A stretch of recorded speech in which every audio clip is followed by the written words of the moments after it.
It's NFL draft week. We've got an Eagles mock draft for you tonight. So let's go. You love the Eagles, let me get a hell yeah! You love the Philadelphia Eagles, let me get a hell yeah! Philadelphia!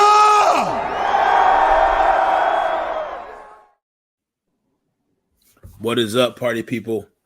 It is your boys Eagles talking A2D, only here, brought to you by Bajo's Bread, located in Mount Laurel, New Jersey, home of the best stuffed breads, tomato pie sandwich, cutlets, meatballs, and mention A2D radio for 10% off your in-store purchase. All right, enough with that. It's draft week, people. I see the live viewer count going up. When we first started, we was at 0, so we're about to run these numbers up. Sixers playing game 2. It's halftime. They up by 4. Let's go. 10-9-8. We will see. But we're also going to have a countdown on Thursday night. It starts. But why wait till Thursday? Why wait till Detroit? We're going to get it started right here, right now. So tonight's poll question is, the Eagles will trade up from the 22nd overall pick to select a cornerback. Quarterback, this place will really burn the fuck up. Oh, my God. Please, no. To select a quarterback. Agree or disagree. I'll lead this off here. I am going to disagree to the poll because I just don't see right now. It's hard for me to see the value in it, without knowing how the board is going to go. And I think we're going to be in an advantageous position. I think at least 5 QBs go in the first round, if not 6.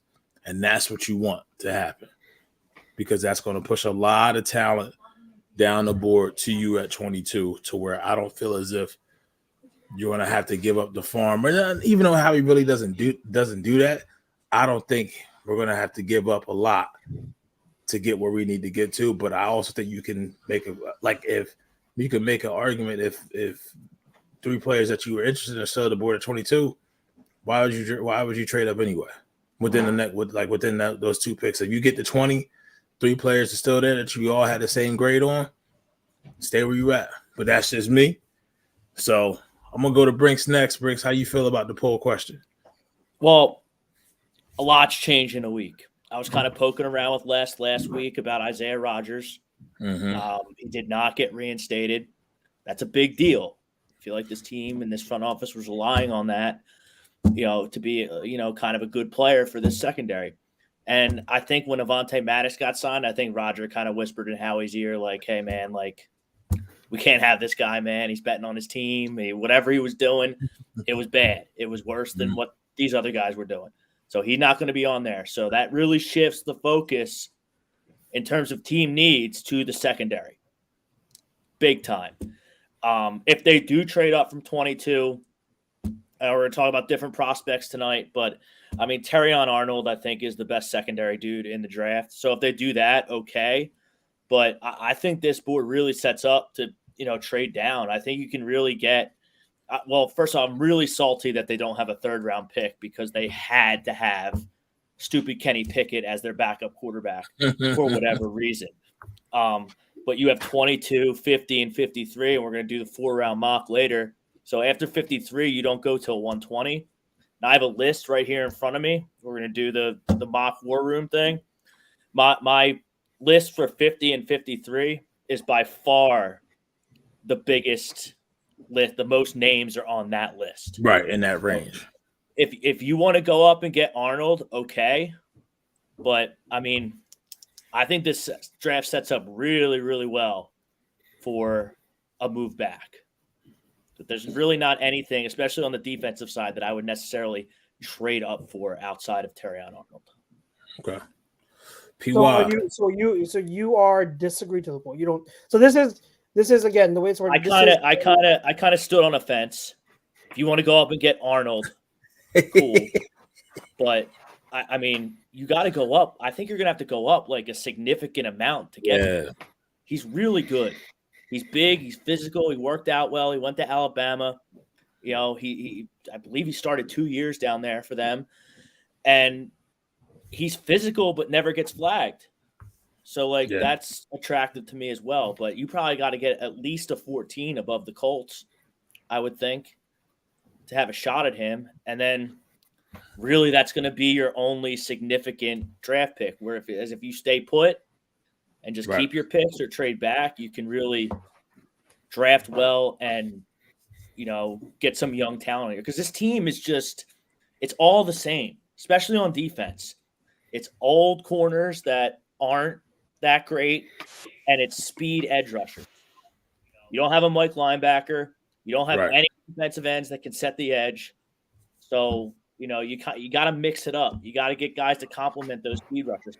And half those speed rushers, we don't even know if they're any good. So, it's tough for me to commit to a trade up when I think that, they have some work to do over this weekend, because I don't think they're the favorites in the NFC. I don't think they're the second favorites in the NFC. I don't even think they're the third favorites in the NFC right now. You have some good team. We can go through them if you want, but the way they ended last season, you can't put a lot of stock in them. The NFC is a lot stronger going into the draft this year than it was last year. So who's just the top of your? I don't want to get too much of a tangent, but like you said, they're not top three. Who are the three teams you have ahead of them? I think Detroit and San Francisco are obvious. I think you can debate Green Bay. I think that they're probably in that 4 range. Them in Green Bay is 3A, 3B. Debatable. Then you have teams like the Falcons and the Cowboys who didn't really do much of anything. If Caleb Williams is as good as people say they are, the Bears should be better. You got the West out there. That's kind of a mystery. We'll see what they do in the draft. But, yeah, I mean, they have some work to do for me to be confident in them. Like, I'm not picking the Eagles to go to the Super Bowl pre-draft. That's for sure. I think they just have too many question marks. PY, your thoughts on the poll question? We trading up to select the cornerback from 22, or we staying put? I think we're trading up, because if you just look at their history the last few years, like, they're a trade-up team. They did it in 19. They didn't do it in 20. They did it in 21. They did it in 22. They did it in 23. Like, if they like you, they will go up and get you. They will make you a Philadelphia Eagle no matter what. Like, they don't care about the picks. Like, even with Wentz, like, if they really fall in love with you, like, they will do everything in their options to make you an Eagle. Like, they don't care. Like, picks be damned, essentially. It's like what would they say? F them picks. Yeah, that's Howie Roseman if they fall in love with you. Like, I could 100% seeing them, depending on how the board shifts, that they're just like, screw it, let's go up and get a guy. Like, I want Cooper DeJean. Like, I would like Terry and Arnold. Like, those would be my trade up candidates. I really like Latu. Like, if I could get him, if I had to trade up for him, I'd be fine with that. Yeah. Chuckser. So, the way this poll question in the mock draft is framed, for those who actually read the criteria for the show, it's a predictive mock draft, not what we would do. So, if I am going to go based on history and how Howie is, I think it's going to happen.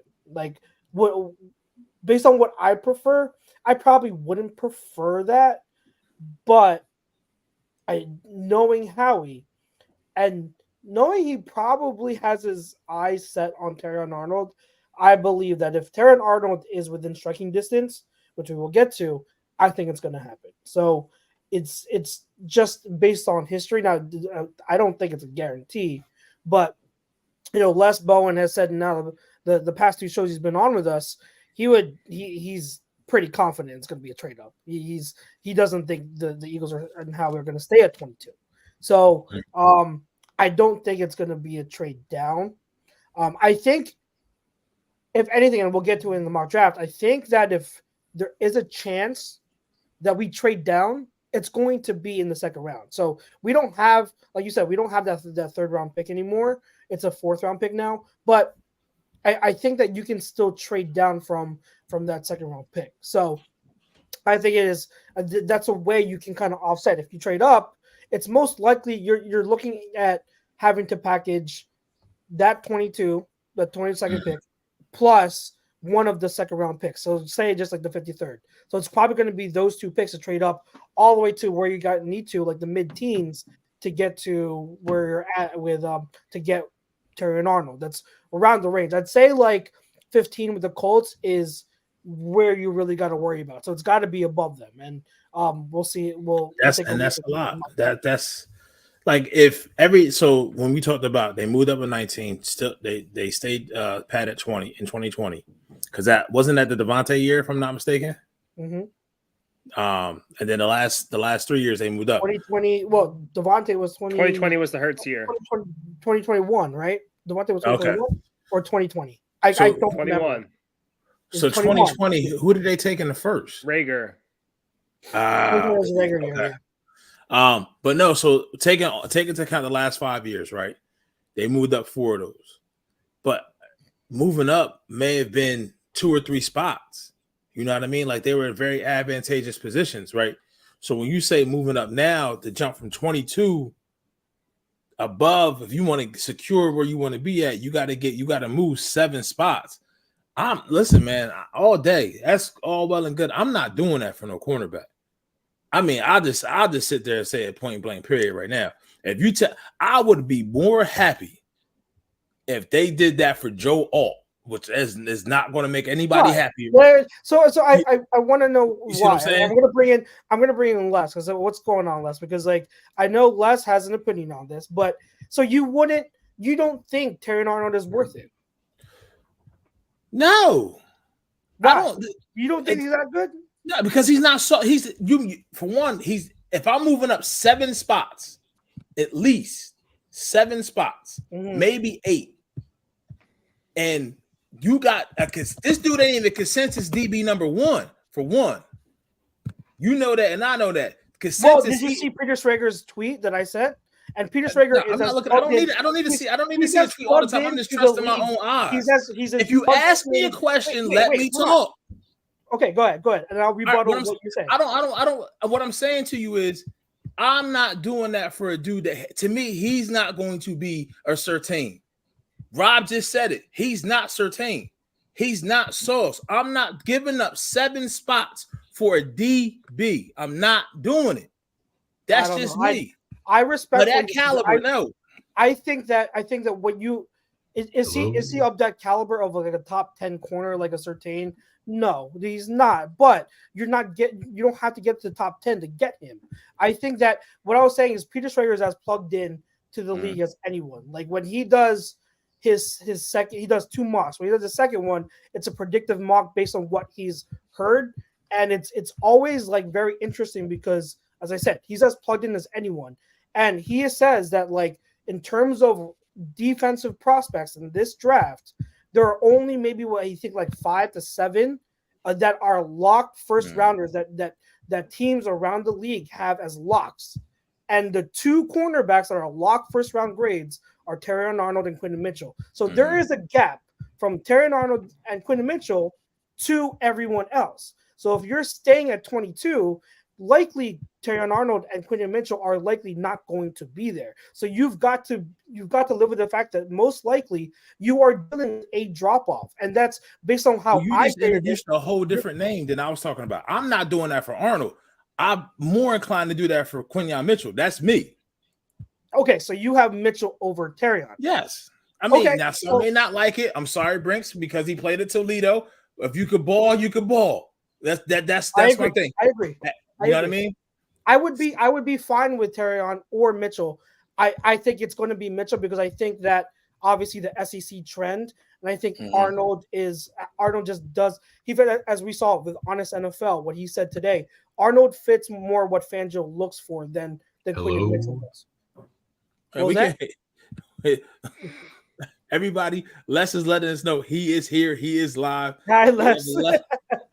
We have Les here. Can you hear us, Les? I don't know if he can hear us. You can't hear us? Hold on. Let me see. Les, can you hear us? All right. Well, let me try to get him added back on. All right. While we get Les situated here, Les, can you hear us now?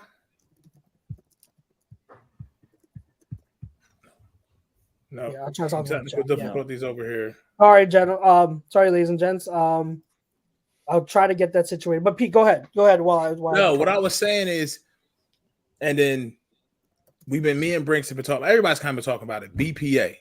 So now all of a sudden, because Isaiah Rodgers isn't coming back off of suspension, we want to move up 7 spots. So we truly think that drafting Terrion Arnold or Quinyon Mitchell at 14, that they're truly going to be the best player available on their board. Or at that point, are we pigeonholing ourselves? You are getting an elite talent, an elite prospect at that position, but is he going to truly be the best player available on the board? I think in that range, he's in that territory. Remember, because once again, we're talking about 6 quarterbacks probably going in the top 12 picks. Yeah, but at the same time, like in the top 12 picks. I think that if you're looking at early first round grades, I don't think there are that many once you get to like 14. I think everyone is in that same thing. Les, can you hear us now? Yeah, I don't think you can hear us. Hold on. I'm gonna send it again. Got to get Les on here. I mean, this is a totally different animal trading up this year than it has, because what they went from 10 to 9 last year and gave up a 6th. Mm-hmm. Like, yeah, they moved up, but this is a jump, man. This is does that count? And then you kind of got to read like the player pool a little bit. Right. Like, I think this is like maybe not necessarily the game-changing talent that we saw with the Devontae Smith, Micah Parsons, Surtain draft, where like you really wanted to have 1 in 10 in that draft, as opposed to the 2 first rounders the Eagles had. What was it, last year when they got Nolan Smith and Jalen Carter? So like every draft is different. Like I don't think these guys like warrant like all that capital you're going to have to give up to go up and get them. But Howie's going to do what he's going to do. Right. And he's kind of playing all the waters. He's mapping out his avenues and how the board plays out. I want to shout out real quick that Dylan Busby says Dan Jeremiah was the only guy I heard Texas drafting to grab 2 and 3 last year. I only listen to him now. What was his mock draft last year? His pick number 4 was Will Levis. So his glory surely went to shit like a pick later. Pretty early. That's not fair. It's not. I mean, the jury's still out on Will Levis. It is, but I'm saying the pick, as far as a pick, if everybody wants to go like DJ had it right with he had this, like this draft stuff is so hard. It's so unpredictable. You don't know what these boards are. I just don't want to find ourselves so different. That's so different. Yes. Like I had CJ Stroud as QB1 in that draft. I sang his praises. I thought I didn't understand why Carolina picked Bryce Young at all over CJ Stroud. I never will. And Will Anderson, he's way, way, way better than any edge rusher in this draft. So, like, it's different. Yeah. Texas saw an opportunity to get way more polished. Basically, they shored up the most important position on offense, maybe in all of sports, with Stroud, and got he won Defensive Rookie of the Year because Jalen Carter fell off, and Will Anderson. So, like, you can't really argue with that now. Well, you still can't hear us. Damn. Les, can you hear us now? Hello. Hello, Les. But, all right. PY, any thoughts? Want to chime in here? You've been quiet for a little bit with them headphones on. No, man. I'm just trying to fit in the groove in the new thing, man. I gotta get my bearings back again working with everybody. Football. If you haven't realized it, I'm back. I'm not going anywhere. They can't take me. I'm here to give everyone gray hairs. I'm here to cause trouble. I'm here to raise hell. Let's have some fun. God. Let's get to some of the chat real quick because I know it's flying off. I don't want to, and then I'll try to get Les back on. John Malma says disagree. Plenty of talented players and still some talented people in round 2. Robert Gilchrist says stay put. Chop Robinson, Penn State. No, I am not taking him at 22. I'm sorry if anyone disagrees, but I do not like him at 22. God no. Robert Gilchrist sits down every Saturday and watches Penn State play and roots with all his heart that Penn State finally wins a big game, and they never do. Yeah. Let's see. Can't with Penn State people. Hold on. Where was just it? Well, Dynasty says Tyler Guyton, no matter what, LOL, been saying Lane's replacement comes in this draft for 2 years now. I don't mind an offensive lineman, but Tyler Guyton to me is a round 2 guy. Yes. Yeah, I wouldn't take him late first. Let's see what else. John Malmus says, "In no way in hell am I trading up 10 spots for a cornerback, but I'm wondering where are we moving up to the draft? I'm not moving more than 5 spots for a player who won't see the field this season. Who's to say he Who won't? says he won't? Yeah, who says he won't see the field? If you move up and you You draft a guy assume- that doesn't see the field, and you really messed up. Yeah, Really He bad. also says, John Fisher also says if they move up for any player, it should be Quinyon. We cannot afford to draft another corner who can't tackle Mitchell or stay put. I don't know where he's getting the idea that Arnold can't tackle though. Yeah. Can you hear us, guys? Still nothing, huh? All right, hold on. Hello? Still can't hear us. I think we can hear less. I'm We can hear determined. Yeah, we less. can hear less. I wonder if he I'm has determined to get him. Yeah. Hold on. Go ahead, y'all. You talk amongst yourselves.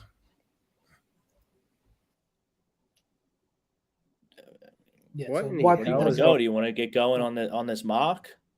Yeah. I'm trying to get everyone in. But Robert Gilker says I'm an Iowa guy. I'm assuming Can't go wrong with those Iowa guys. I'm assuming he Okay. likes Cooper DeJean, which I would be okay at 22. I'd be perfectly happy. At Mayo 22. magic, baby.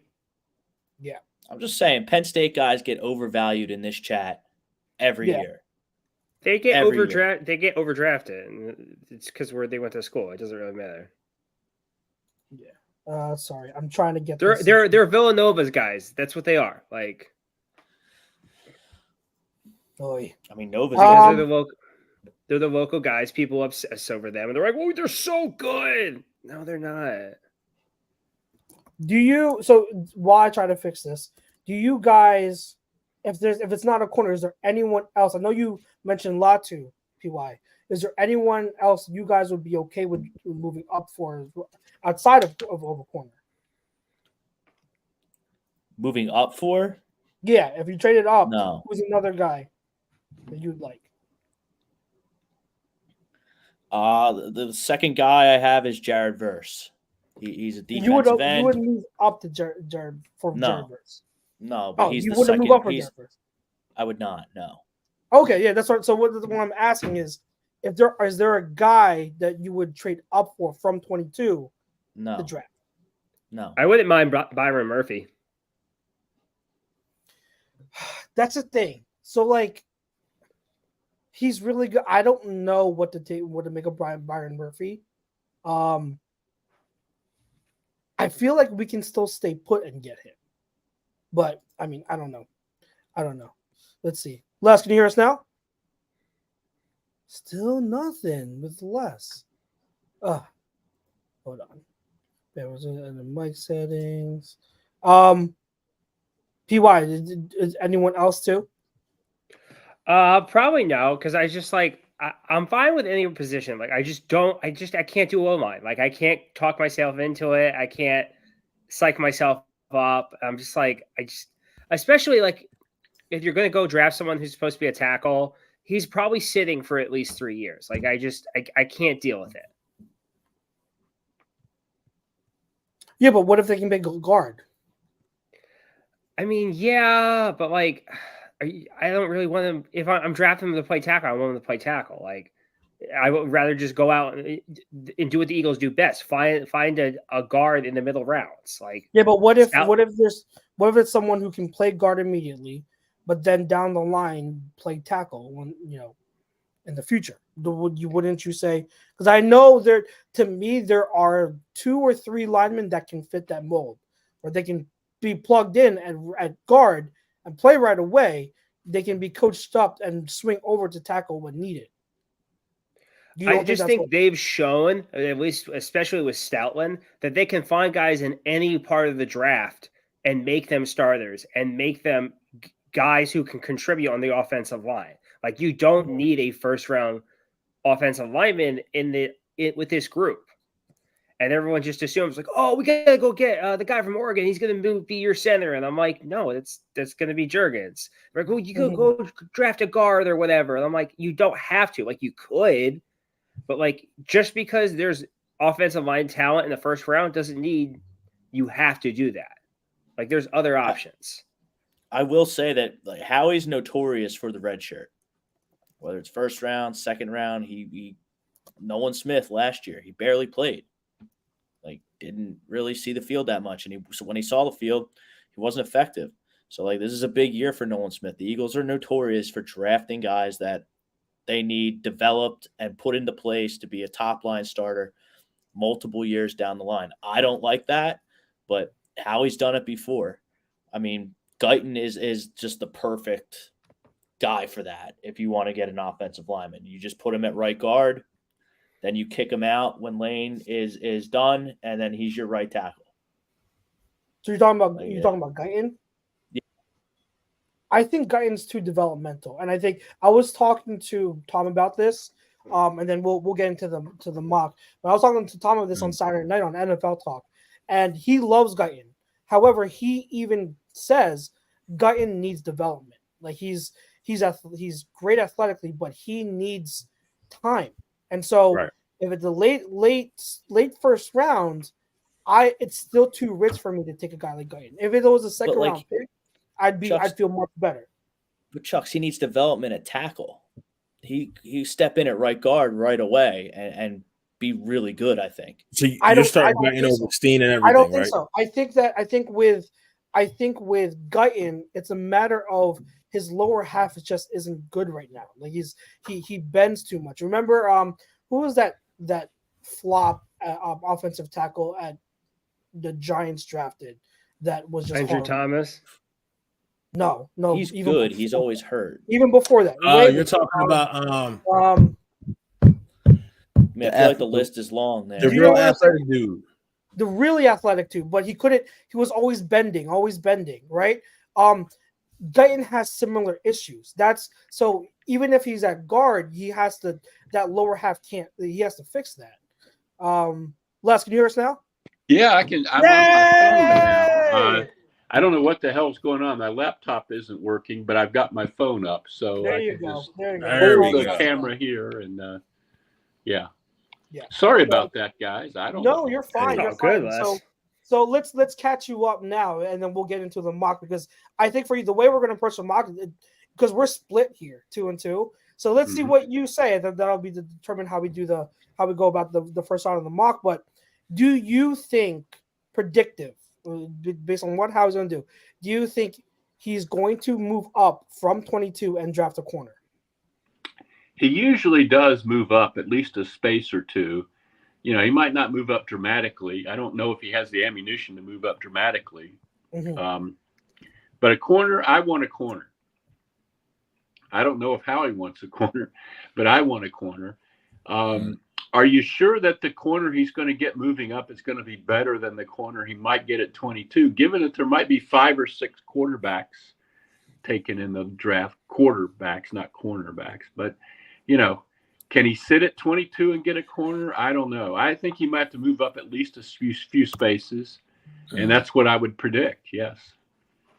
So for you, Les, now that you predict that may happen, if it was you're making the pick and you're moving up, which DB are you taking?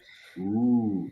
Well, who's, obviously I'd like to have one of the top 2, but I don't think they're going to be, I don't think he can move up far enough to get Mitchell or Arnold. Wiggins is an interesting conversation because he's skinny, but he's 6'2" and he runs real fast, and that seems okay with me. I think he can gain weight. He's skinny, but Asante Samuel was skinny. Lugo Shepard was skinny. They did pretty well. I don't think they were as skinny. I don't know. Who do you think might be there? Who do you think might be within a few spots of 22 when he gets the he's not going to get in the top 10 or the top 15, I don't think. So who do you think is going to be around? I think it's going to be DeJean. Cooper. I think it's going to be Wiggins, and I think it's going to be Kool-Aid. Kool-Aid. Now, I personally would, out of all of them, I would pick DeJean. I have a DeJean above the other two. So Yeah. that's the divisive part because you talk to different people, they have DeJean at safety as well. Some have DeJean at corner. So it depends on how you look at him. But to me, he in Fangio's system, he works as a corner. So I think it would be a corner, and I would have him. But I think he would be available at 22. I think you can that's where I'm at. If you stay put at 22, I still think you have a good chance of getting DeJean. I think you have a good chance of getting all three of them at that point at 22. Okay. I don't know about that. I don't know about that, but I mean Wiggins. But if Wiggins can tackle, that's the thing. Yeah. You're talking about. Okay, sorry. I misunderstood. No. I'm talking about the three you mentioned. I'm talking about Wiggins, Kool-Aid, and Cooper. If Wiggins could be like the Jaden Daniels version of DBs. That's how skinny he is. But everything else is top tier. It's just I think it may have been Dylan who said I want a DB that can tackle. Like you have to be able to. You may not be able to break up every pass, but if a play comes your way, the ball comes your way. Got to be able to tackle. I mean, that's where Arnold. Like to me, I don't think Arnold has the highest ceiling out of any DB in this draft, but he definitely has the highest floor, in my opinion. Yeah. Where that's kind of like he's that smooth, polished corner already. That if you can get to 18, if he's still on the board, but I think he's going to be going. I think one of them go in the top 10. I think it's going to shock some people, honestly. Yeah. I just don't have a good feel for when guys are going to go. With this quarterbacks and all that, it really is very volatile, and I wouldn't be shocked if they got one at 22, but I also wouldn't be shocked if they had to move up a few spaces. I just wouldn't try to move up more than like 3. I don't think they need to spend the stuff to get up more than a few spots. They have other needs, and there are other corners you can get. You can even get corners in the second round that might be pretty good. Right. My level is 18. Like I'm not 18 that 4-pick range, and then at the board. This is what we really can hope for, right? And I think me, you, and Rob are on this list. I can't speak the same for Chucks and PY, but we want to hope that when 22 comes around, 21 comes around, there's 5 or 6 players that you can kind of be happy with, and then maybe move back. That could be an option as well. You know what I mean? And almost it's like if Quinyon and Terry and Arnold go early, and you're kind of sitting there, and then you get a run on this, you get a run on that, a couple trade ups for a wide receiver, a trade up for another quarterback, maybe a trade up for Bo Nix. I don't know what happens, right? But then you're in the advantageous position where you go from now being the hunter, to now you kind of like 22 could be the hunter, and maybe you could pick up, like Rob said, a 3rd round pick again because we had to get that up in the pick deal. So I wouldn't get too cute though. I want to get a guy that's a 1st round player. And there aren't that many of those. Most years there's like 15 to 18 of them. Yeah. Right. The quarterback thing might make that, might boost that a little bit this year, but I wouldn't. You already got 2 second-round picks. I don't need 3 second-round players. I want one of them to be a real first-round guy. Yeah. Right. I hear you. We'll get into the mock. Sorry, go ahead, Pete.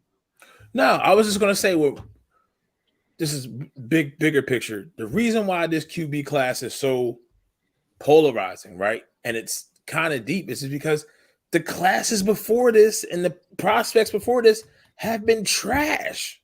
Yeah. Like this is like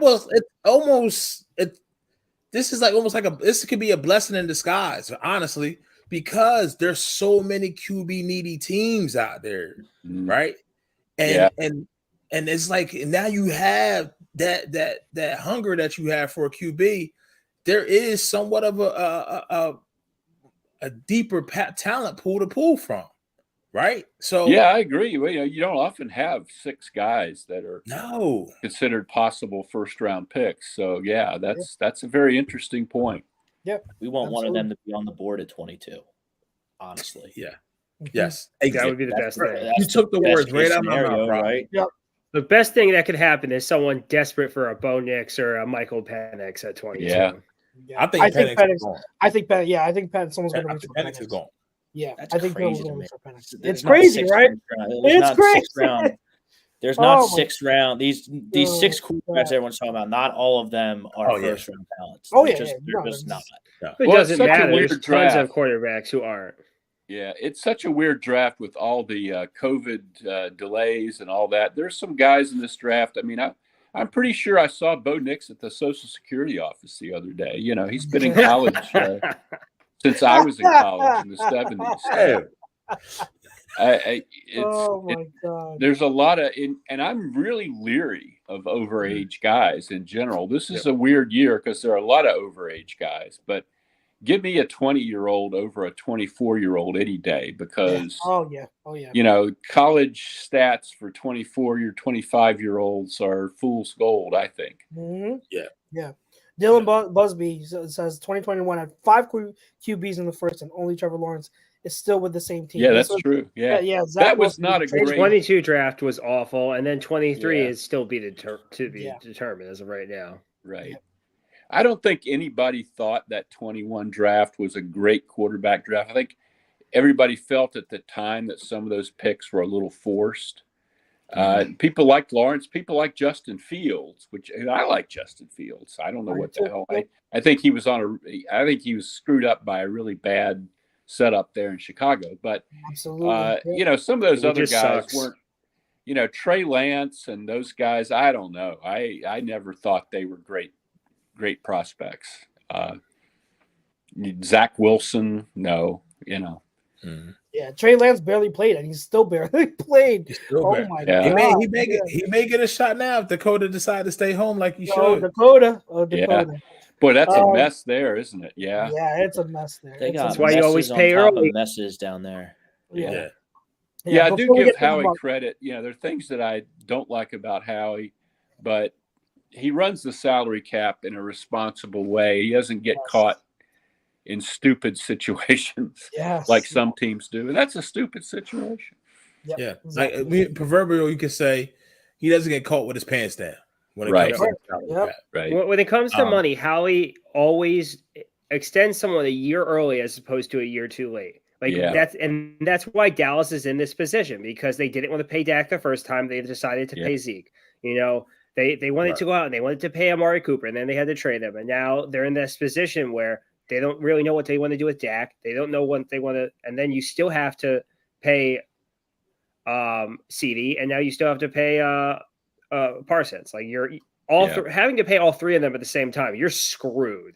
If they really got together and all three of them held out at the same time, like that'd be a story, wouldn't it? Yeah, that would be. So the funniest part about that is even if Dak leaves next year, they're still on the hill for $50 million. Yeah, right. Like they have $50 million dead cap, which is insane.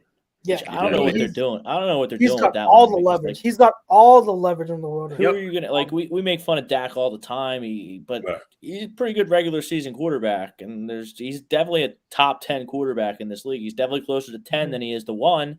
Yeah. So like, who do you think's walking through the door if you don't pay Dak? Exactly. Yeah. What are you doing? What are you doing? Like, but then Jerry gets to claim he drafted another guy, and he's great at drafting. Look how amazing he is. Yeah. Well, that's another topic. They have to start letting his son do it, and his son's actually not terrible at it. Well, his son's the reason that he doesn't have number 2 up there. Let's get off the tangents, because let's save that for. We have a lot of off season to go. Let's get to the mock draft. I did want to touch on Dylan Busby's comment here before it. He's just say Fontenot can play guard, probably not guy, and that's the point I was going to make.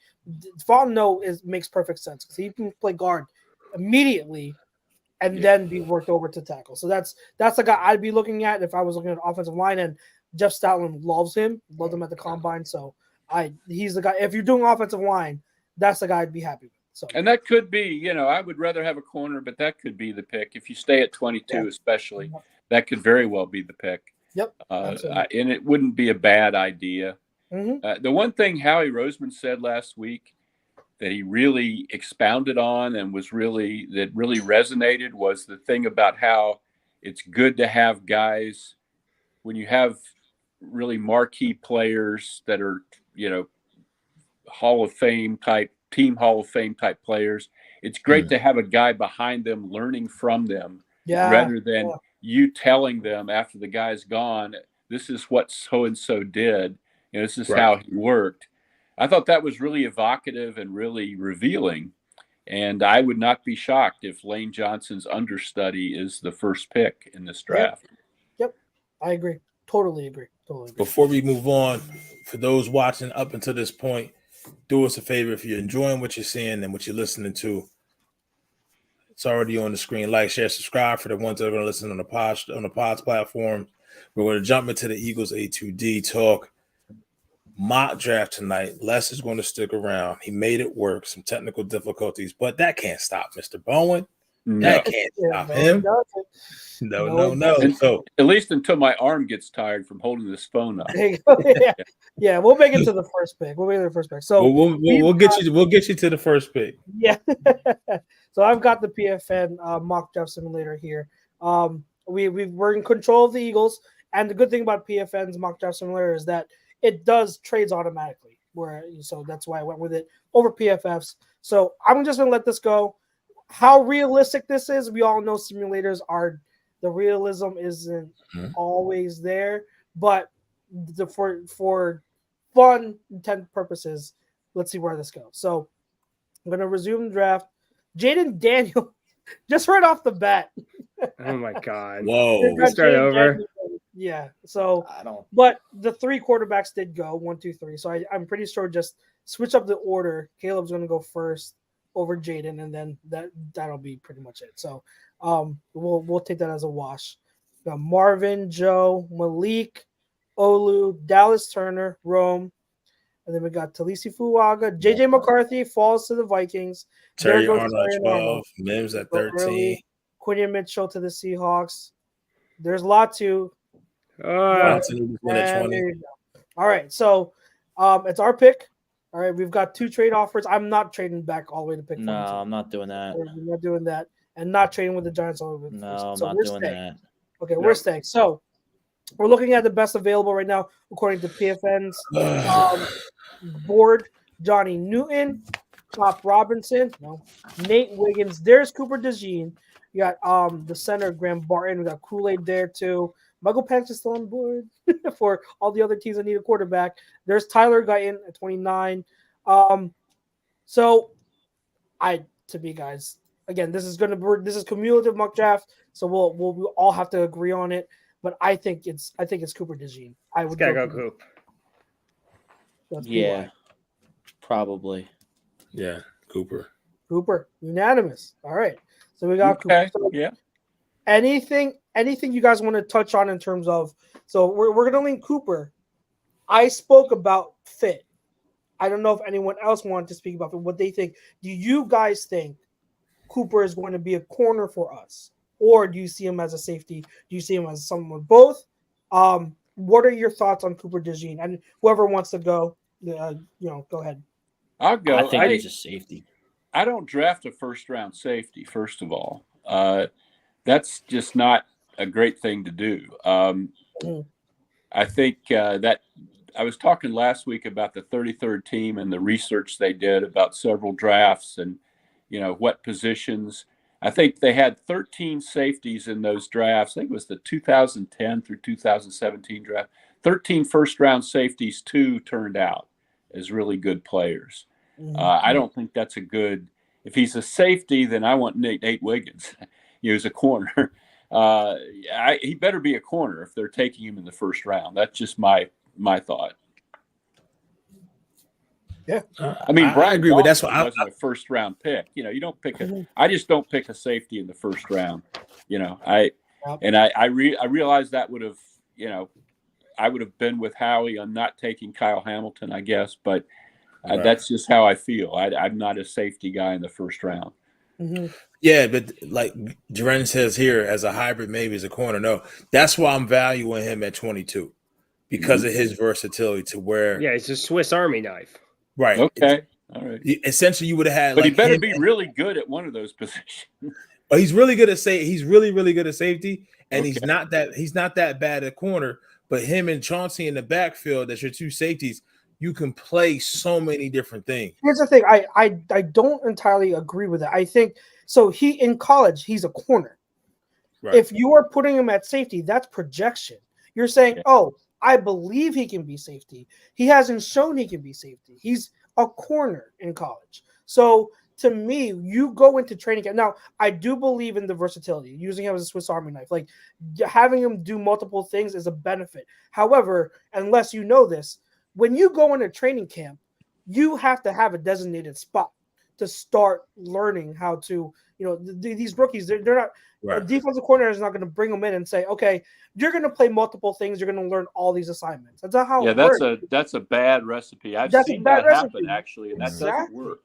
Yeah, exactly. Look at what happened. The Cardinals tried doing that with Isaiah Simmons, and they ruined him, right? So he is going to start from day one as a corner. Now, whether it's outside or inside, we'll see. But that to me is why what Les said makes perfect sense. If they're going to take him, it's going to be as a corner, because in the first round, they're not going to value a safety in the first round. So to me, yeah, could you project him as a better safety based on his skill set? Sure, but that's something down the line that you figure out. Day one, he is a corner, and I had said weeks ago, to me, where he can shine in terms of impact and where he could really where it accents his strengths the most, you put him in the slot, and he is an elite slot corner. And I do not want people to say, "Oh, a slot that's not as important." It is important in today's football. So important. Yes, Les, it's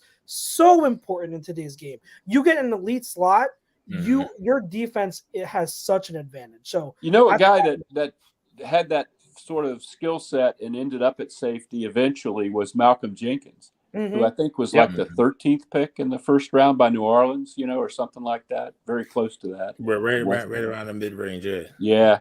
That turned out good. I mean, it didn't turn out good for New Orleans because he ended up with the Eagles for his best years. But, they won the Super Bowl his rookie year, and he played a lot at corner his rookie year. So, you start out as a corner. You're right. Jenkins started out as a corner. They didn't make him a safety as a rookie.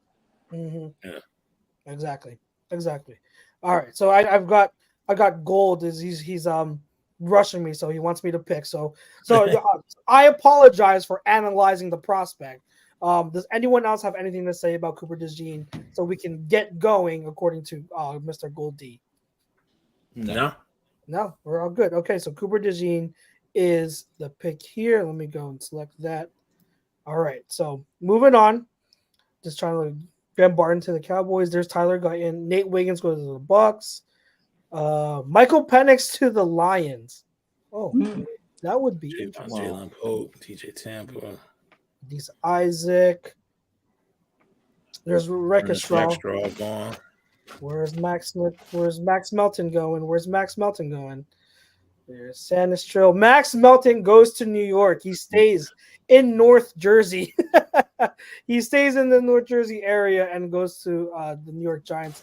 I would absolutely hate that. I love me and Max Melton. But all right, so we got two picks here. We got one trade offer from Detroit. They're offering 61 and 73 for 50 and 120. I would just pick with what we got for this exercise. Okay. Yeah. It depends on who's going to be there. To me, I wouldn't do that. Like, can you hide that and look at the board? Yeah, I can hide it right here. So I would wait until you're close to the pick and see, like, if Tyler Guyton is sitting there at 50, you take him. Yeah. But otherwise, that might be a decent trade. I don't know. It just depends on who's there, really. Yeah. Right. So we've got Darius Robinson, which I think would be a great pick. I love him. Yeah, Sets exactly. an edge. Yeah, exactly. So I'm gonna go defense first. So Darius Robinson, rookie. I can never pronounce this. Rook. I apologize. Adrian Cooper, Michael Hall, Marshawn Nealon, the edge, Chris Jenkins, famously Peyton. So Peyton Wilson is there. linebacker. Cedric Gray is still there. Brandon Fisk. Let me see if Junior Colson is still their linebacker. So PFN has Junior Colson ranked low. I have Junior Colson as my top linebacker. So okay. He would be up here ahead of Adrian Cooper for me. I don't know about anyone else, but what is everyone thinking? If you're asking me, I'm going Darius Robinson. Well, I don't know what everyone else thinks. I like Cooper. Because I think what this board shows me right now, with us picking at 53, a linebacker is still going to be there. So I'm not concerned with that. Okay. Yeah. I'm not concerned. Like this may be where I may try to get, not say cute, but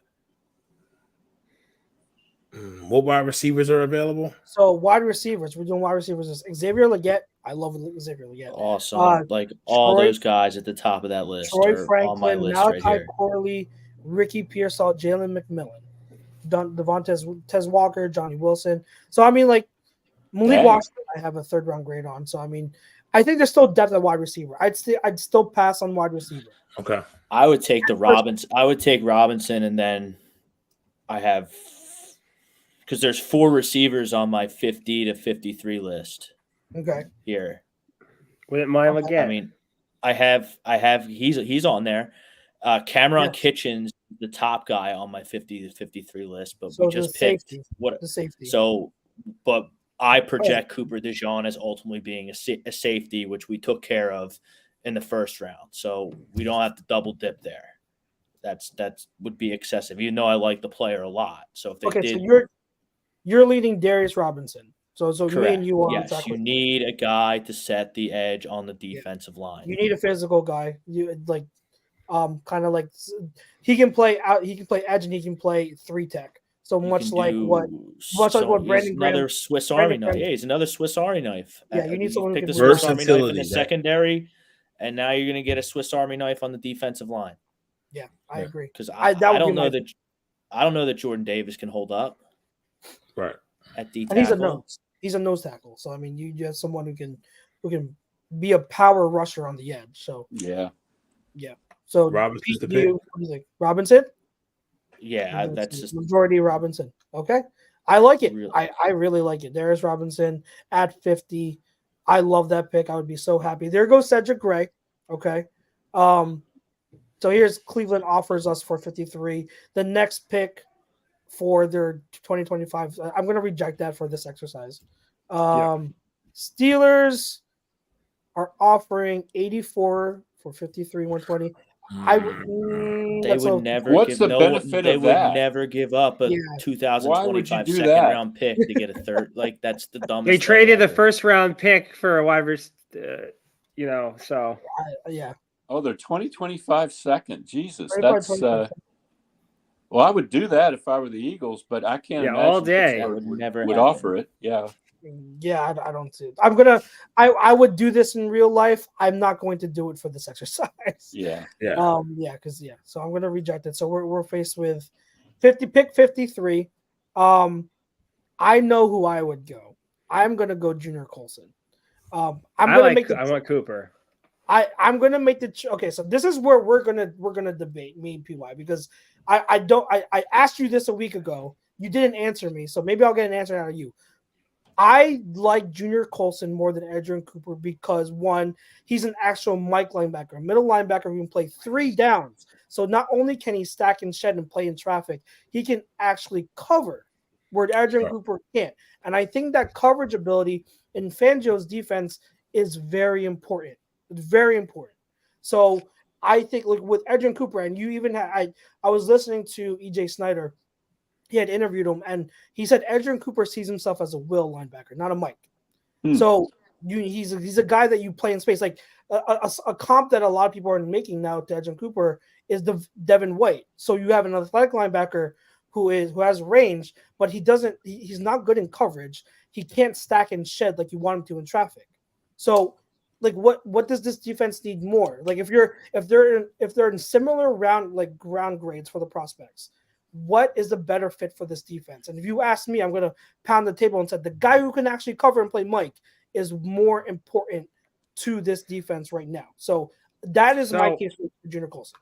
So I completely understand that, like the Devin White situation, but it's just like I'm not banking on Devin White being here long term. I'm banking on him probably having a disappointing season, and you're going to need a linebacker. I think Edgerrin Cooper can be a playmaker. I think he can affect the defense. He may not be as good of a guy in coverage, but I still think he gives you something special as opposed to what you had last year, which was people holding a clipboard or people just putting on a jersey. Yeah. Well, the coverage thing, if you're right about that, I mean, if he really can cover, I like that. But cover is kind of a golden fleece when it comes to linebackers these days. I hear a lot of guys can do it, and then it doesn't end up happening. Some of the guys they had last year were supposed to be able to cover, and they weren't. You didn't. So I don't know. But I like the idea of a linebacker who can cover very much. Right. I mean, I'm not missing the boat on these receivers. You're not picking again until 120. I do. I would take. Yeah, I have a. I think McConkey went earlier on the little machine thing, so he's out. Someone brought him up in the chat last week. Malachi Corley out of Western Michigan, Western Kentucky. I think Western Michigan, Western Kentucky, one of them. Western Kentucky. So here's my love for the small school guy. There you go. 5'11", 215, 220. Wow. He's built. He's a running back. He's a running back playing wide receiver. He can just I think he's everything that Quez Watkins couldn't be. He's going to be the slot guy. He can take a slant to the house. He can beat you over the top. He's super fast and athletic. And then Leggett is still on the board out of South Carolina. Yes. I mean, you want to talk about like a guy who we might be talking about in 3 years as the best receiver in this draft. Yes, yes. He's got that potential. Just DK Metcalf, AJ Brown build. Yes. Just looks like a receiver. So, I mean, if I'm not picking till 120, I mean, I have a couple of other linebackers on my 120 list that I would be comfortable with. Okay. So I'm not.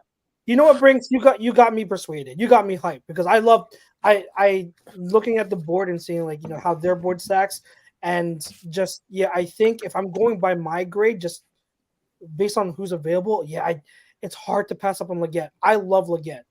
Leggett. You have the two studs with Brown and Smith. Quez Watkins, I think, went to Pittsburgh or Chicago. Anywhere, whatever. He's not on the Eagles anymore. He's not on the Eagles. Pittsburgh. Okay, great. He can go drop deep balls for them all day long. But who's your guy past Devontae Smith and AJ Brown? Yeah, right. You know what? You know why I really like the Leggett because you bring him in. He doesn't have to be the number one. He can still continue to develop, which is what he's been doing. I know that Dylan says we don't like fifth-year producers that know Leggett, but if you do your research on his background and why he hasn't produced until this past season, you understand why. He has gone through a lot of stuff to get to this point, and he's only getting better. So what I also like about him, he does have inside-out versatility. So he can play inside in the slot. He can also play outside because I think Smitty is going to see a lot of work in the slot this year. I think he's going to be the new version of Keenan Allen for what's our Kellen Moore. So I think getting a wide receiver that has inside out versatility is going to be key. And the last thing is you have someone who developed. If there is that possibility that AJ Brown is not with us in a couple years, Leggett can bring that X receiver type of mentality and develop into that, that person. You know what I mean? So it addresses a short term and possibly long-term solution. So Brinks got me persuaded. I would go for Leggett personally. You know what? I'm actually agreeing with Brinks. The world has come to an end. Tyrese Maxey if you just listen. Is on one right now. I do listen. It's very often. Very, very, very few. Yeah, Ross Bill says no way you take Liggett over Cooper. To me, it's all about the grade. I'm not as high on Cooper as most. I really am. Yeah, I don't see that. I don't see that Mike stuff that you're saying with Edger and Cooper. No, I'm not. I just don't. It's Junior Colson. Okay. Is the one. Yeah, Junior Colson. I haven't researched him as much as some other linebackers that have lesser grades on them. Mm-hmm. But I mean, yeah, I just think I don't know. I just see Edger. I don't know. I just see him as just like kind of like a guy. You're talking about Cooper? Cooper. Meanwhile, Sixers are up 4 late, by the way. Yeah! Someone mentioned Tyrese hitting the three-pointer a minute ago. Right? Yep. He hit a 3 from deep. So Ross his flu game, baby. His flu game. I was really hoping. I made this joke earlier on another podcast, but I was really hoping that Howie, he's such a great trader that he could have traded Tobias before tonight, but that didn't happen. So brutal. Oh my God. Ross says deep wide receiver class and y'all pass the top linebacker. The thing is, by the time we get to pick 120, those there is no linebacker are going to be probably gone. So right. And again, stay true to your board. I'm not going to pass up on a wide receiver if he's that significantly graded higher. To me, yeah. Who's got a better chance of being an All-Pro, Xavier Legette or Edger and Cooper? For me, the answer's Legette. Easy. It's Legette. Okay. I appreciate it. It's all about offense. That's what's going to get your team to the Super Bowl. Who is stopping that offense? Oh my God. All right, so we're going Legette. I love it. We're going Xavier Legette, and we're going to wait forever. While we wait, I'm going to throw up the like, subscribe, remember, follow us. Good idea. Yep. Les, did you want to stick around for the final pick? We making the 4th round? Sure, but I don't. One of the pleasures of being semi-retired is I don't have to really dig through the draft stuff as much. So whatever you guys say is going to be fine with me, but I am interested in what you think. So I'll stick around. I'm afraid I don't have much to add when we get to the 4th round. I just felt like over the years I did so much work on this kind of crap, and then those guys don't end up playing for the Eagles, and what do I care if they don't play for the Eagles? I'll be looking through my contacts, and I'll find a phone number for a guy, and I'll think, oh yeah, at the Senior Bowl 10 years ago, I got his phone number, and like Vontae's perfect. I wonder what he's doing these days. Maybe I'll call him up, and say recovering from CTE. Yeah, but it's just, for me, only having covered one team, never having covered the whole league, it's just a whole lot of wasted effort when you get into the late rounds, because you're just throwing darts at the board. The guy that you want is almost never the guy that they end up picking. Yeah, I know. Me and Chucks were close a couple years ago, but then John Robinson and the Seattle Seahawks stepped in and they took our corner. Oh, really? Who was that? Tariq Woolen. Tariq Woolen. We wanted him bad. So bad we wanted him. And he just right before our pick. Oh, my God. I wanted to ask you, Les. So I know you obviously cover for the team. For someone that I cover the draft as obviously just for fun, but I do it from a broad perspective. I don't, when I put my draft content out, a lot of the A2D followers are like, oh, the Eagles are never going to pick this guy. I'm like, I do it for the whole league. I cover draft for the whole league. But for team specific, were you at the combine every year? Were you? Oh yeah, Senior Bowl combine. I didn't during the Eagles season. I didn't get involved with college football a lot because I was covering the Eagles and I really wanted to concentrate on that. So Senior Bowl would be where I'd figure out who these guys are. And, I'd watch the practices there. Nobody ever stays for the game, by the way. If you're covering the Senior Bowl, you're only there for the practices. Thursday.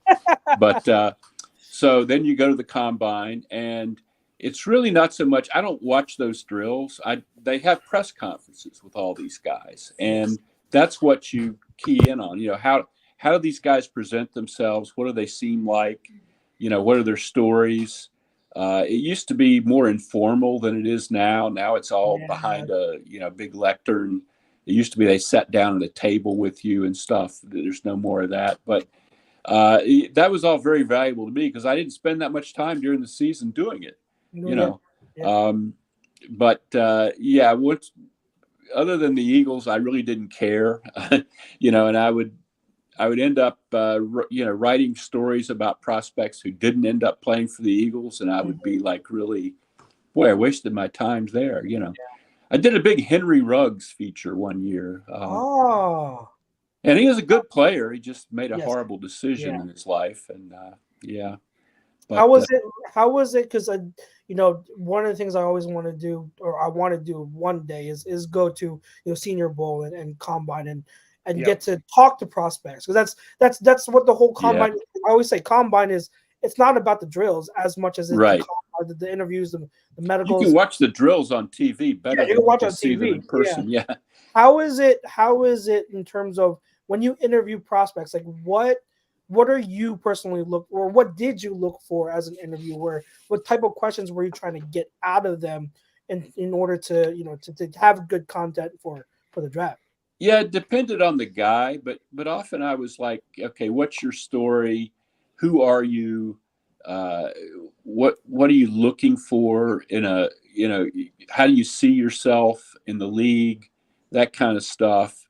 And really, you don't get to ask especially with the big prospects. You get to ask maybe one question, and then other people. There's a whole bunch of other reporters, so it kind of everything gets asked eventually. How the guy handles himself, that kind of stuff is kind of a lot what I was looking for. But you're always doing other stuff when you're at these events, like at the Senior Bowl. You're trying to talk to, like, Eagles assistant coaches are there. You can get them aside, or in the time that I covered it, you could, when they were at the old stadium, they've moved stadiums now in Mobile, but in the old stadium, like after Andy Reid left the Eagles, he'd be sitting up there in the bleachers. I could go up, sit down beside him and talk to him, which is just an opportunity you don't get in the course of normal reporting, to sit there with a guy, talk to him about this player, that player, what happened here, what happened there. That was invaluable to me as much as talking to the prospects. And then at the combine, the agents are all there, and free agency is about to kick off. So you want to, try to talk to an agent that you might think the Eagles might be involved with a player, put your face in front of that guy, make an impression on him that he should talk to you. Recent years, that's not as big a deal because everybody deals with the Adam Schefters and the Ian Rappaports. But 10, 12 years ago, that was a big deal to make sure the agent, got in touch with you about what the Eagles were going to do. And you hear stuff and you hang out, and there's a whole lot of gossip and coaches walking around, and, you run into Jim Harbaugh and you ask him what he thinks the Eagles are doing and stuff like that. It's as important as talking to the prospects to me. Gotcha. I love that insight. Yeah. Because I always, one day it is something I do want to do. So, but it's always, I don't have a media, journalism background. So, getting that insight is always important. All right. So let's finish up this mock. All right. So we're at 120 and we're looking at, let's see, on offense, Bucky Irving. So there's a bunch of tight end Jared Wiley's there. I'm trying to look through Brandon Coleman. Okay, that he is a very intriguing offensive lineman. I definitely would consider. A lot of running backs are available. Jalen Wright, I like Jalen Wright a lot. Jalen Wright. On defense, you've got Leonard Taylor, James Williams, McKinley Jackson, Jalen Ford, the linebacker Jalen Ford. Jalen Ford's my man. Jalen Ford is my man. He's the number one guy on my list for this spot. He's an in-the-box linebacker. He's 6'3", 240. He's got size. I think he can step in and start right away as a Mike. Mm-hmm. Really good at diagnosing the play and exploding towards football. 2022, he had 4 sacks and 4 interceptions. Last year with Texas, they went to the playoff. He had 2 sacks and 2 interceptions. That's pretty good for a college linebacker over 2 years. I mean, he's got a nose for the football. Yeah. Pops off film. Like, that would be my pick here because you need a Mike linebacker. That way, with this mock draft, even though DeJean is not my favorite, but based on what the computer gave us, that's what we got, and that's fine. And then, we got my guy Robinson to set the edge, and then you got my potential Mike linebacker in Jalen Ford here. Yeah, certainly he's been very productive, that's for sure. Yeah. Yeah. Yeah, Jalen Ford, I wouldn't mind that pick. I didn't watch a ton of him, but this would be the range you're looking at for him. If I'm going to look at offense too, though, Brandon Coleman was very intriguing to me. I really like Brandon Coleman. That's a guy that, again, you plug him in at guard, he would compete right away with Steen. Mm-hmm. So his athleticism is really good. For me, Brandon Coleman or your guy Ford would be fine with me. I don't know what you guys think. Do you know there's a name on that board right now sitting at 122 overall? Let's see. Yeah, I know. But I like him. I like him too a lot. I like him too a lot, Pete. He's the second name on my list here. I'm surprised. Okay, so you're looking at Jalen Wright. If we're going to look at my running back board, Marshawn Lloyd is above him, and he's there too. So if we're going to really look at running back, which I really don't think Lloyd or Wright are going to be available in the 4th round, but if they are, if we're going to consider running back, I'm pounding the table for Lloyd. I think Lloyd is better. Lloyd, to me, if he fixes his fumbling, Lloyd is a round 1 prospect. If he fumbled in college, know what he's going to do in the pros, Chucks? Not that I disagree with that, because we've seen examples both ways of people who fumbled in college but fixed it at the pros. Right. So we've seen. I'll let someone else worry about fixing that problem. No thanks. The talent is there. The talent is there. So Marshawn Lloyd, you take him, he could be a number 1 back somewhere down the line if Saquon, when Saquon's done. Right, I don't think he's lead back material. I think he's always going to be a complimentary. I agree. I totally agree with that statement, Chucks. But in that case, then let's go with the other right, the linebacker out of Texas. Ford, Jalen Ford. Yeah, Jalen Ford. Yeah, hook him up out there. I mean, he just a proto. Because I talked up that guy Barrett Carter like an idiot a couple weeks ago, and he went back to Clemson. He's probably gonna be a 1st round pick this year, so my eyes weren't lying. He's really good. He's just not in this draft. But that's the type of linebacker Justin Herbert. This team needs. Yeah, that's the type of linebacker this team needs. Just between the tackles, diagnose, and go make a play. And I think he can cover too. He did a lot. He made a lot of good plays, at least on film, in kind of like that Tampa 2, where how Tampa used Derek Brooks. I'm saying where he just drops down the middle of the field and is able to kind of make a play, get some pass deflections and interceptions and force fumbles and things like that. So he's always around the ball. Nice. So I agree, Don. I like him a lot. That's the type of linebacker, because you got Edgerrin Cooper, who I know he's the name, he's the SEC guy. I think PY said it. He's Devin White. I already have Devin White. I said it, yeah. And I think Devin White's good. I've been talking him up all offseason as him being a great fit for this team.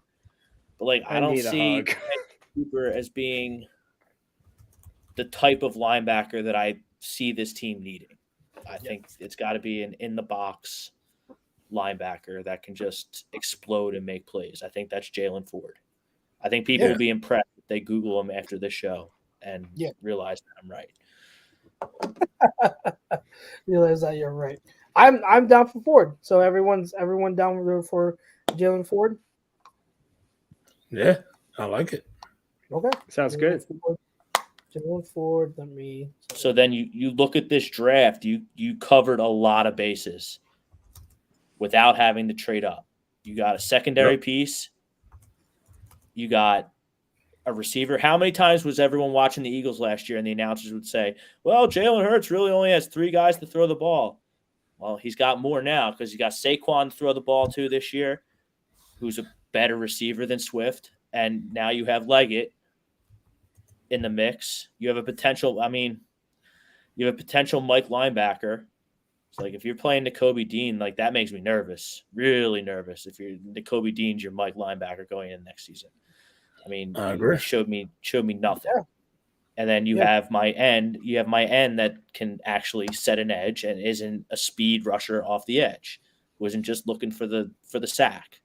He can do other things for you. So this would be a really good outcome over the weekend. I would like this too. I would like this outcome. Yep.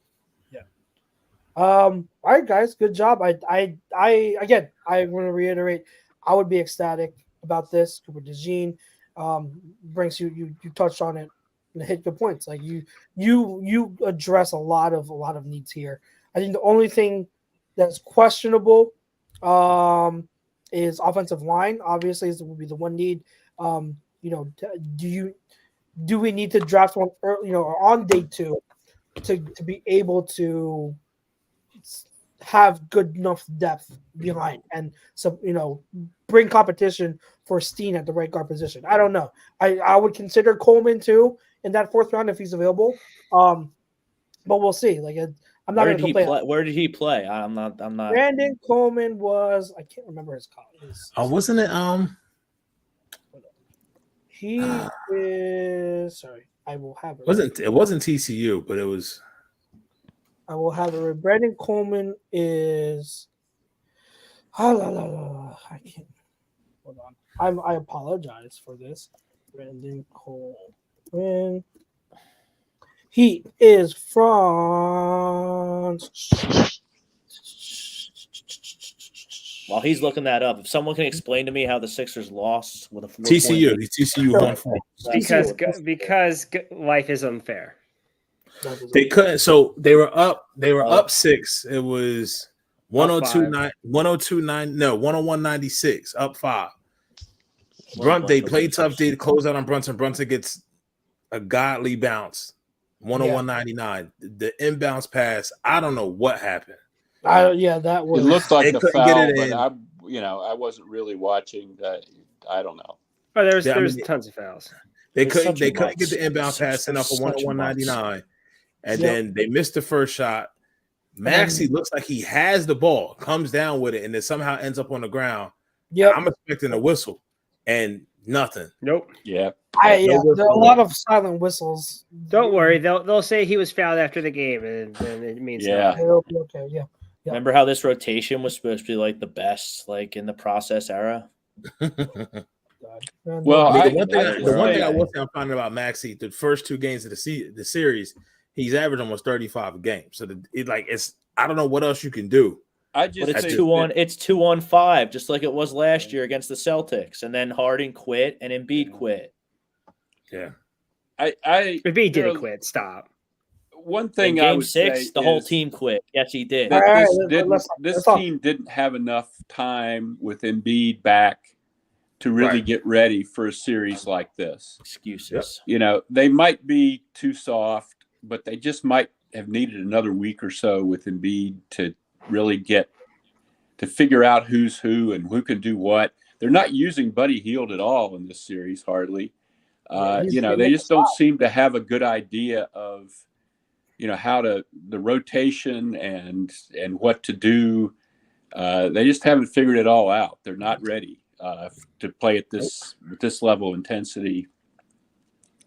And, apparently from looking at the box, nobody other than Tyrese shot the ball well at all. There's no brutal. Embiid has good numbers. I think he had 34, but but look at his shots. Look at it. It was like, and that's what I'm saying. Like outside of that, I say he put his numbers. They weren't really effective. They weren't efficient. It's frustrating, honestly, because as much as like Brinkston said, it's 2-on-5. It's Brunson by himself. And Josh Hart, he left. They don't have an answer for McBride. Once again, the many different eras of this process team, right? They still cannot they can still not guard guards. And Kyle Lowry, once again, like a typical Philly, 10 we years, get a player that's way past his prime. He's trying to do everything possible out there to be scrappy, Right. but we didn't get him when he was in his prime. So Yeah. Enough about them. I'm sorry I even brought it up. It's just a constant agita with them because they suck. We're the I Sixers. Suck. Sixers are the Dallas Cowboys of the NBA. We all know Yes, that. they are. Yeah, that's an apt. That Pigs. tracks. That Yeah. really does track. Yes. I'm going to have to go here, guys, but I really Thank you, enjoyed Les. it, and I'll be Thanks, interested in Les. seeing how our predictions stack up when the real draft comes along. I So we'll appreciate talk it as about always, that next Les. week, I guess. Yeah, I appreciate it as always. Do you want to plug in anything that you got coming up? Yeah, I'm writing for that PHLY site now, and I'll have something later in the week on there. And look for me here and there, and I'll be somewhere. Awesome. Thank you, Les. We appreciate it every week. Have Thanks, a good Les. one. Enjoy the draft, and we'll see you next week to recap what the Eagles have done. Indeed. Thanks, All right. guys. See you, Bye-bye. Les. peace. All right, ladies and gents. All right, fam. So we've got about 10 minutes left. Let's go around the horn really quick, and we'll get the chat involved too. Chat, if you want to mention your names. Now, it's draft week in honor of the movie Draft Day. And if you watched that, you know. Watched it last night. No matter what, name one prospect who you would classify as your no matter what prospect for the Eagles. We'll start with Pete, and we'll circle. We'll do clockwise. So No Pete, matter what, in a good way or a bad way. good way, just like with the movie, just like in the movie. From this draft class. Yes. If there's one prospect where it's like, no matter what, get him. Who would it be? Does that have to be realistic? Well, yeah. I mean, I Okay, guess in then. a sense, That's- yeah. I've been to such. No, you can't say Marvin Harrison. No. Yeah, you can, yeah. I was going Marvin higher. Harrison, no matter what, was dog. going Let's higher go. than Let's get him. I was going higher than him. I was going to number one. Oh my God. Give me some Yeah. C-Dub. Oh my God. See, Willie. No You guys matter really what. trust him? No matter what. Caleb So, Williams? You Let's trust go to- Jalen? Let's Wow. freaking go. Let's not get into that. We have 10 All right, minutes. Let's just All right, Briggs. all right, Let's all go. Or There's do you not want one. time to think? There's not one. For me to say, for me to tell you that like there's a prospect that you can't like not leave the draft with, that means you gotta be willing to like do the Ricky Williams, and that's the only guy you're coming away with. For the fun of this exercise, who is the one guy? All right, then you would love to see? Terrion Arnold. Then I guess. Darren Arnold. Okay. All All right, right. Terry on for Rob. I'm gonna go get. I'm gonna just stay on the other side of that fence, Kenyon Mitchell, all day. Like that's just me.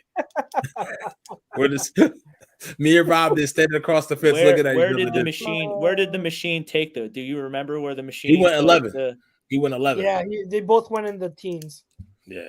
They both went in the So like teens, you got to go up from 22 to 11. Yeah.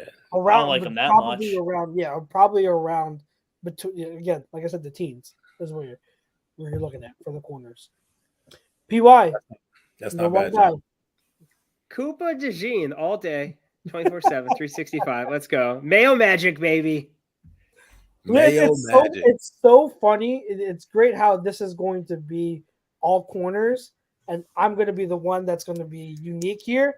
But hey, you guys know my guy Max Melton. If we cannot get a corner in the first round, if we bypass the corner and we go somewhere else, I will be pounding the table for Max Melton in the second round.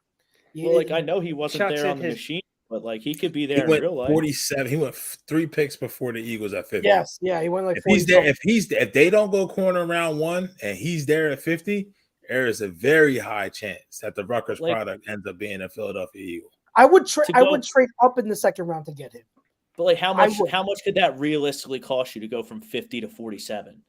No, I don't no. not much. That's not a much. different trade, totally different trade up. Yeah, not much. I mean, like But the only thing is with the Giants. I think you would have to. I mean, get, like based on our I think machine. you have to go a little earlier, but yeah, I mean, 47 was that. I've seen simulations where he goes 36. So like let's split the difference, maybe around 40. So if you're going 10 spots in the second round, I still would pay that. I still would pay the price to get a Max Mountain, especially if you miss out on the other corners. Max Mountain can play inside outside. And You want so him over Rackenshaw, right? Yeah.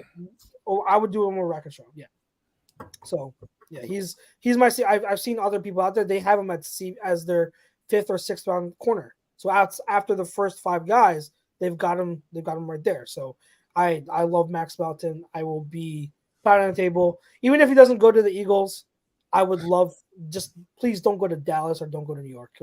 I want to be able to root for him. Same thing with like Marshawn Lloyd, Jonathan Brooks. Oh my God, if the Cowboys get Jonathan Brooks, Jesus Christ, that's gonna be bad. But anyways, about 5 minutes left. Anything else draft related that you guys want to get off your chest before we sign off? I'm just gonna scream at home. BPA, man. Always BPA. I'm baffled by the quarterback evaluations of this draft. I don't trust any of them. I can't believe that. Like, I don't trust one of them. I mean, some of them are going to be good. Caleb Williams certainly has the talent. I don't like all that extracurricular stuff that his dad is bringing to the table and whoever he's listening to. His dad's an idiot. There's a lot of players who have idiot dads. I understand that, but this is the Patrick Mahomes, perfect example. Well, he didn't. Okay, like he likes to drink and drive a lot. That's not the same thing as signature of an idiot dad. That's not the same type of idiot that Caleb Williams' dad is. If you can't recognize the difference, then I can't really help you. But like he wants ownership of the team. He paints his nails. Who cares? Who gives a shit? Who cares about? Guess what? I don't trust. I don't trust it. I don't trust. That says more about you than it does Caleb Williams. I don't think pinning. Yeah, I don't try. He's. I'm not questioning his talent. Guess what? He's the cornerstone of my franchise. Cool. I don't give a shit. Bears.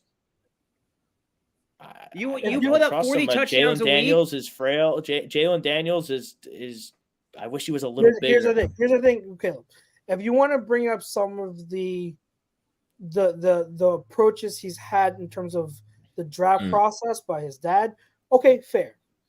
I think, and I've said this before, and I'm going to say it again right before the draft, I think there's a lot of baseless assumptions about Caleb Williams. Bingo. I do not care about him painting his nails. Who cares? There are other star athletes who paint their nails. I don't care that he cried in the stands to his mom. That shows he's emotional and he cares about the game. Like I don't care about that. He is a great player, and I think that having concerns isn't the same as saying, like, there are so many people out there right now that are saying, "Oh, he's already a bust. He's going to be a bust." Oh, like, yeah. Like, come on. Which I did not say. Really? I said he makes me nervous. No, I know you didn't say. I'm saying I'm addressing. This is what I've been saying, and I said it on NFL Talk with Tom. Like, the hate, it's prospect fatigue. The hate goes so overboard, and I think that you're looking at a guy who does certain things that people are going to reach at and nitpick, and then use that as fuel to say, "Oh, he's not worth it. He's going to be a bust." Like you look at the talent, on what he does on the football field, and if you research what players and coaches say about him as a teammate, as a leader, as a competitor, the guy is insane as a competitor. He's like he's on the level as some of the other guys that you see, like Patrick Mahomes. Like, the guy wants to win at everything. So I don't agree with the level of hate that this guy is getting as a prospect. You can have concerns. I have concerns too. Yes. But like painting fingernails, that's going to bother. Like, who cares? If he's putting up 40 touchdowns a season and winning playoff games and going on deep playoff runs, nobody's going to give a shit about his pink nails. Oh, nobody. You're absolutely correct about that. I don't like how he holds the ball too long either. But you didn't focus on any of that. You focused on the nails. He said, but look, hold on. He said one comment about nails. I'm gonna sit here and say the same thing. I don't understand why dudes paint their nails either. I don't get it. You want to do that? That's It's cool. an But at the same for a time, lot of them, hold it's on. an What it OCD shows me thing. is, BY, hold on. but what it shows me is if something happens adversity wise, maybe we don't know. Maybe he may not be enough to be tough enough to get through that mentally. We've seen that. You know what I mean? So it's not to sit here and say like, hey, these are just the pros and cons of an evaluation. It makes you nervous. It makes you nervous. There's nothing else you can do about that. We can't fault nobody. Like for anyone to sit there and say that me and Rob, because we say that, is a whole assumption about Caleb as a person. That's not what we're saying at all. You can just have your worries about somebody and think if they really truly the person for the job. See, I think there's a kind of like if you have a certain concern, what is the context behind that concern? Like, right. Are you saying, oh, I don't like how he paints his fingernails because that's different? Because that's that's not enough for me. Are you saying something like, I don't like how he paints his fingernails because that might lead to him being not relatable to his teammates? I don't agree with that assessment, but I can right. understand that context more than saying, oh, I just don't like it. It's not my thing. Like that's not evaluation. I would prefer these are more worrisome than his fingernails. Franchise around, not paint his nails. And if you want to jump on me about that, fine. He holds the ball too long. He tries to play hero ball just like a guy in this city used to. Carson Wentz. He makes me nervous. Jaden Daniels is really small. Really small. I wish he was a little bigger because then he'd be a slam dunk. No, I hear. So Drake May has the size, the arm strength. He has everything you need in a quarterback, but like his mechanics are a little iffy. He went to UNC. He didn't really have the college success. And then Nix and McCarthy as first round picks. I think teams are out of their minds. What I'll say about out of their minds. We're talking about Caleb. We're talking about Caleb and holding the ball too long. An interesting stat that I saw is he is actually one of the better QB prospects in terms of if you look at his time, percentage of snaps he spent in the pocket and outside the pocket. He's actually pretty like one of the better prospects. So the whole notion that he scrambles too much is kind of, you need to understand the context behind it, because also he didn't have a lot of talent around him in terms of pass protection. So when the pocket is breaking down, you have to what are you supposed to do? You're supposed to just throw the ball out of bounds. Like that's not, if the pocket is collapsing, you're getting pressure in your face half the time of your snaps, you're gonna have to try to make something happen. And when you're that good at second reaction plays, I don't care that you're holding the ball on too long. What I care of is, are you taking sacks, too many sacks, and are you fumbling a lot? The fumbling is an issue. I agree with that. But you have to, when it comes to he holds the ball too long. Okay, why is he holding the ball too long?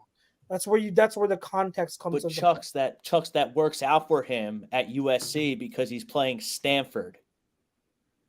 That's not going to work out for him in the league. I get it. No. Let's leave it there, fam. Great show, hour and a half and 90 minutes. A lot of debate. Draft is 4 days away. We're going to be there. We're going to have your coverage all through the weekend. Once again, A2D Eagles Talk brought to you by Bachelor's Bread, located in Mount Laurel, New Jersey. You can read the rest. A2D Radio, 10% for off your in-store purchase. For the boy OGP, we got Chucks over there, Brinks down there, PY over there. This has been Eagles Talk on A2D. Thank you for joining us. Like, share, subscribe. We out of here. Peace. Enjoy the draft.